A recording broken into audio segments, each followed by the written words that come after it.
अस्सलाम वालेकुम dear students, how are you. I hope के सब जो ना खैरियत से होंगे। बहुत सारे स्टूडेंट्स का मुझे कमेंट्स मिले हैं। उसमें एक स्टूडेंट ने कहा कि सर मुझे ये वाला क्वेश्चन करवा दें। ठीक है, तो कोशिश कर रहा हूँ मैं इंशाल्लाह कि आपकी रिक्वायरमेंट के मुताबिक आपके क्वेश्चंस का सलूशन यहाँ पे मिल जाए। तो जैसे ही मुझे टाइम मिलता है तो इंशाल्लाह मैं हर एक स्टूडेंट की ट्राई कर रहा हूँ। हर एक स्टूडेंट का जो क्वेश्चन सॉल्व नहीं हो रहा वो इंशाल्लाह मैं ट्राई करूँगा कि जल्द से जल्द उसका सलूशन आपको मिल जाए। ठीक है, ताकि उसका फ़ायदा वो दूसरे स्टूडेंट्स भी उठा सकें। तो आपको भी अगर कोई क्वेश्चन प्रॉब्लम है, ठीक है, क्वेश्चन में कोई नहीं आ रहा, तो आप भी मुझे कमेंट में पूछ सकते हैं। तो इंशाल्लाह मैं बहुत ही कोशिश करूँगा कि आपको उसका जल्दी सलूशन मिल जाए। तो एक स्टूडेंट ने मुझसे ये क्वेश्चन पूछा है, हालांकि मैंने पहले करवाया हुआ है, लेकिन चलो खैर इंशाल्लाह आज वो हम दोबारा रिपीट कर रहे हैं। ठीक है, तो चैप्टर नंबर 3 है, उसका जो सेल्फ असेसमेंट क्वेश्चंस हैं, क्वेश्चन नंबर 3। ठीक है, solve quadratic equation using quadratic formula. ठीक है, तो हमारे पास क्वाड्रेटिक इक्वेशन कौन सी होती है? ऐसी इक्वेशन जिसमें वेरिएबल की पावर 2 हो। तो यहाँ पे हमारे पास वेरिएबल की पावर 2 है। ठीक है, तो ये क्वाड्रेटिक इक्वेशन है, इसको सॉल्व करते हैं। ये क्वाड्रेटिक इक्वेशन है, ठीक है, इसको क्वाड्रेटिक फार्मूला की मदद से हमने सॉल्व करना है। तो सबसे पहले हमारे पास टी स्क्वायर है, आगे टी नहीं दिया हुआ, यहाँ पे 2 रकमें हैं, 3 होनी चाहिए थी।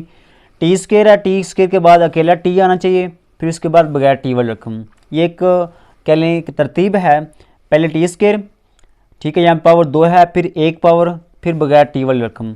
तो यहाँ पे 3 रकमें होनी चाहिए थी, यहाँ पे 2 दी हुई हैं, तीसरी नहीं है, तो हम यहाँ पे खुद लगा लेंगे। ठीक है, 0 टी हम खुद लगाएंगे। ठीक है, अगर 2 हैं, तीसरी रकम नहीं दी हुई तो आपने वो खुद बनानी है, उसके साथ 0 लगाकर ऐड कर लेंगे। ठीक है, तो ये हमारे पास बिल्कुल सेम इक्वेशन बन गई है जो कि एक क्वेश्चन की थी। 3 क्वेश्चन का एक ए पार्ट है और एक बी पार्ट है। ठीक है, तो ए पार्ट में 3 वैल्यू दी हुई हैं, लेकिन यहाँ पे बी पार्ट में 2 वैल्यू दी हुई हैं, तो इस वजह से क्वेश्चन वो स्टूडेंट कंफ्यूज हो जाते हैं, ये पता नहीं कैसे हल होना है। तो भाई अगर आप 2 वैल्यू दी हुई हैं, तीसरी नहीं दी हुई, तो आपने क्या करना है, उसके साथ 0 लगाकर खुद ही ऐड कर लेना, तो ये 3 वैल्यू बन जाएगी, बिल्कुल सेम क्वेश्चन बन गया। तो ए की वैल्यू टी स्क्वायर के साथ जो वैल्यू होगी वो ए की होगी, टी के साथ जो वैल्यू होगी वो बी की होगी, और बगैर टी वाली वैल्यू सी की होगी। उसके बाद हमने क्वाड्रेटिक फार्मूला ये यूज़ करना है, t इज़ इक्वल टू, अगर यहाँ पे t वेरिएबल है तो यहाँ पे t यूज़ करेंगे, अगर यहाँ पे x है तो यहाँ पे x यूज़ करेंगे, अगर यहाँ पे y है तो यहाँ पे y लिखेंगे। ठीक है, तो ये फार्मूला सभी का सेम रहेगा, -b प्लस माइनस b का square minus 4ac under root. याद रखना है, ये अंडर रूट लगाते हुए आपने ध्यान से ये लगाना है, क्योंकि ये सारी रकम के ऊपर नहीं है, जस्ट इनके ऊपर है, b स्क्वायर माइनस 4ac के ऊपर है। क्योंकि अक्सर मैंने देखा है, क्वेश्चंस मैंने चेक किया, जब टेस्ट लेता हूँ ना, तो यहाँ पे ये स्टूडेंट्स गलती कर जाते हैं कि अक्सर औकात वो अंडर रूट सभी के ऊपर लगा लेते हैं, लेकिन just be square minus 4ac के ऊपर लगाना है ओवर 2a। तो यहाँ पे जस्ट आपने वैल्यू दर्ज करनी है, b की वैल्यू क्या है, 0 है, 0 आ गया, यहाँ पे भी 0 का स्क्वायर आ गया, -4 आ गया, a की वैल्यू 4 है, 4 आ जाएगी, c की वैल्यू -64 है, 64 आ जाएगी, और ये अंडर रूट आ गया, 0 0 ही आ जाएगा, 0 का स्क्वायर 0 ही आ जाएगा, माइनस माइनस प्लस हो जाएगा, 4 × 4 16, 16 को 64 से मल्टीप्लाई करेंगे तो 1024 आ जाएगा। 1024 में 0 ऐड करेंगे तो 1024 ही आएगा, 1024 का अंडर रूट लेंगे, जज़र लेंगे, तो वो आ जाएगा 32।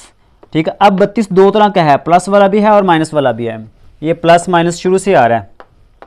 ठीक है, अब हम क्या करेंगे, ये प्लस वाला अलग कर लेंगे, t इज इक्वल टू +32 और 8, उसके बाद माइनस वाला अलग कर लेंगे, t is equal to -32 over 8, 8 1 8 8 4 32, ये 4 आंसर इसका आ गया, 8 1 4 8 1 8 8 4 32, इसका आंसर -4 आ जाएगा। तो ये आसान सा क्वेश्चन था। ठीक है, तो आई होप कि आपको समझ आ गई होगी। अपना ख्याल रखें और अपने इस चैनल का भी ख्याल रखें। अल्लाह हाफिज़।